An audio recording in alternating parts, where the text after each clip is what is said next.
Thanks. Hey guys, how are you? It's wonderful. About 1 minute ago, we recognized that there was no moderator and we are actually just having a conversation amongst friends. So it is lovely to be in this room amongst friends talking about next generation fandom. So given I'm now speaking, I might act as a moderator. Muhan, tell me about the relationship between kind of Spotify and next gen fan when it comes to Web3 and new revenue options. Yeah, guys, nice to meet you all. My name is Muhan. Zonoozy. I head up innovation and market intelligence over at Spotify. I think we're definitely looking into Web3, given some artists are quite excited about it and quite excited about seeing where it's going. So we're definitely exploring different opportunities around both fan communities and fan monetization, and broadly doing quite a bit of experiments. And to your question, thank you, our stand-in moderator. Thinking about exactly what is the fandom side of it, not just what's the speculation, but what's potentially the utility you can provide, what are things you can do that are not just speculation as a function, but speculation maybe as a feature. But what are the functions we're thinking about? So Adrien, hilarious. So we were having a conversation before this panel around how there are different solutions within the world of musical fandom, how you have the extremely wonderful consumer products like Spotify, and then you have the deeper fan engagement solutions offered by bespoke solutions. Tell us a little bit about some of the bespoke solutions and creative avenues that artists on a more discrete basis have the opportunity to leverage. On Web3 or in general? That you're working on. I'm Okay. riffing here, so go take it wherever you want. Yeah. So I worked 12 years in the, well, actually 14 years in the music industry, from independent label to big digital distribution, Believe Digital, and I ended up being the head of innovation at Universal in France. So tech and creative and finding values was like part of my job for all these years. I created a company named Renaissance, very French, as you can see. The idea is to help artists and brands step into Web3. Because of my music background, I've helped like a couple of musical projects. So I think a main one is like, I'm going to discuss like concrete examples, but we worked with like an independent artist named Jack in France who created from scratch an operation like a year ago. He sold like 300 NFTs. It was like a partial ownership of his master's right. And it actually got sold out in like an hour in France, where the market was really new and NFTs were very, very early.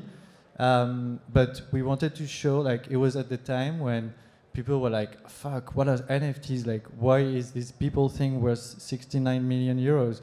And it was hard to understand there was value behind a JPEG. So we wanted to show that we could do something smarter with the blockchain. So selling the rights was one of the ideas. So he actually generated like 70,000 euros of value even before the song was released. So I'm not saying he made more money. It's not my point. I'm saying to like his best fans, he sold something that they couldn't buy before, and they were up for it, and they actually. Because they like own the song, they got a lot involved in the development of the song. Like, for example, one guy was working at this luxury company, Cartier in France, and he's been pushing for the song to be on the music video of their advertising. We didn't ask for it, but that's the power, I think, of decentralization in a way, is that everyone is more involved. So yes, it's super fans, like you were saying, but on top of being a super fan, they are owner and sharing the value of it. So they want to make something good with it. And this is what I like about NFTs, is how you transform the relationship. And you're not just a passive consumer, you become an active consumer. Yeah, I think the aligned incentives of fans and artists changed quite a bit when you're actually somewhat either financially or economically incentivized. And I think it's interesting to think about, like, how do you empower these communities to help with creation, to help with curation, to help with editorial, and kind of change the mold. Yeah, and the wonderful thing that we're seeing is that there are opportunities to simultaneously grow your Web 2 and Web 3 audience. So generally when an artist is trying to break, they are trying to be playlisted on Spotify, they're trying to put music out by YouTube, they're trying to play live a lot.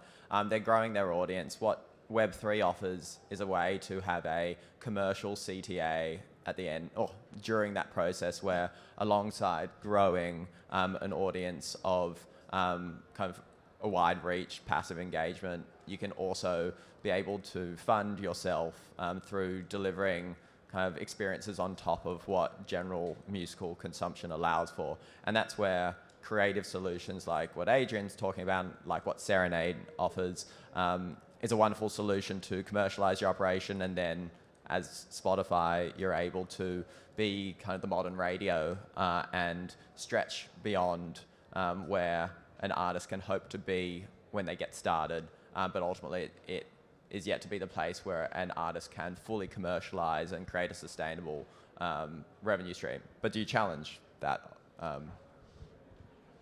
Well, no, yeah, I kind of agree with you. Like, I don't want to replace like the existing solutions that are big, and I think we have been listening to more music today than we were 10 years ago because of Spotify and YouTube.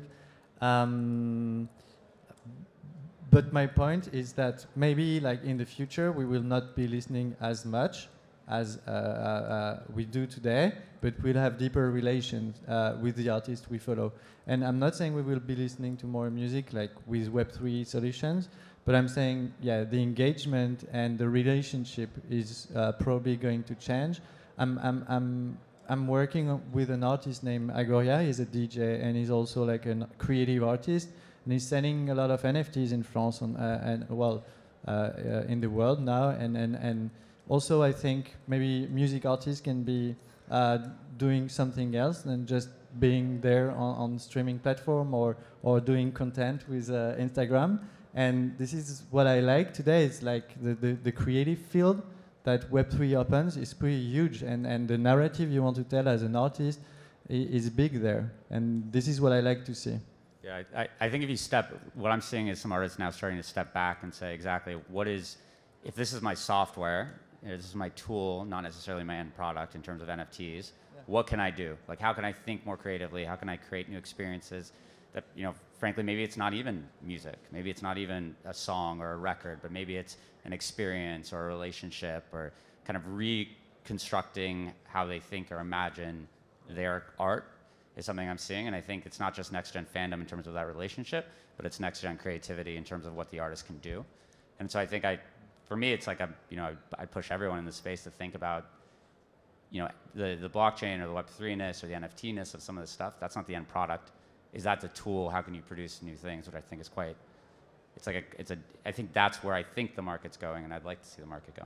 Yeah, I think the last 12 months has been wonderful for exploring the potential of technology, but the next 12 months will be determined by and colored by the products that are created on top of that technology. Fans like products, fans like things, fans like posters and cassettes and CDs and vinyl. What we're finding now is the technology is producing some formats that fans understand, and when they understand something, they won't just buy one, they can buy multiple and actually start building a real market. And I think lots of the innovation that's taking place in the space is unlocking the creativity of artists to kind of enter into those different formats. So whether that be kind of bespoke live footage or artwork that presents you with kind of more creative integrity than you've previously had the opportunity to display, or giving fans behind kind of the scenes access or exclusive access to your creative process. There are all of these things that have not had a avenue previously to be distributed, and now they're being delivered at scale, and we're getting better at articulating that to audiences, and that's what I find very exciting. But what I'm curious about is, Muhan, how do you balance the ubiquity of music listening through Spotify with the very idiosyncratic nature of lots of the NFT projects being produced today? Yeah, I mean, it's a great question, actually. I think, as we kind of talked about, I don't think necessarily like the Web3 and NFT replaces or displaces Web2. An analogy that I've heard every so often is that, you know, Web 2 is like linear TV, like it's like the 5 to 10 channels, whatever you get on on TV, and a lot of what Web 3 is bringing is cable, and so it's bringing deeper niche audiences that are necessarily smaller, but potentially more fervent or stronger, more interactive. And so I kind of think I see a parallel happening in the music space. So I don't think it's necessarily replacing, but it's adding a layer and it's adding nuance to it and see where it goes. And the other thing I'm seeing is it's the tail of artists now have new opportunities. Like, you know, we have these big artists that are doing, you know, even in the NFT space, like the big artists are the ones that are really selling. If you don't have an existing fan base, you're not really selling out necessarily, but it's starting to democratize that access to a fandom and to start grassroots building. And so I think it hopefully will start this groundswell of new creative talent coming in. And I think like to that last point we were all talking about, we've seen like digitally native musicians come to the world, like digitally native DJs, and a lot of electronic music was very much so born out of digitally native humans. You know, what is that next, like what is the Web3 native creator? You know, what does that look like? Is all their stems on the blockchain? Is it decentralized? Is it like one PFP that's 8 different people creating remixes together? So I think it's also going to just change how we think about the essence of a creator as well. Yeah, I like the stems idea. Is this our timer? I think so. I believe so. All right, so it's short. Can we speak about the metaverse a little? So Go for it. no, because I was thinking like Spotify, you made a move with Roblox, I think, which is pretty cool. Again, like you were asking, what is Web3 for like a native creator today? I guess they will use the metaverse as well because on some of them, you can use your NFTs as I don't know, keys to enter like a exclusive experience and stuff like that. We're working very closely with the Sandbox. We're going to open like a music venue in our land, and it's very expensive to build or buy a land there. So we want to make it accessible to you know, artists to create an experience like a one-day thing. There again, you speak to artists and the creativity they have, like when it's about creating their own experience in a land, is huge. I like this field of creativity in addition of finding ways to explore the tech aspect, like stems. But yeah, can you speak like about the Roblox things and maybe you a little like experience?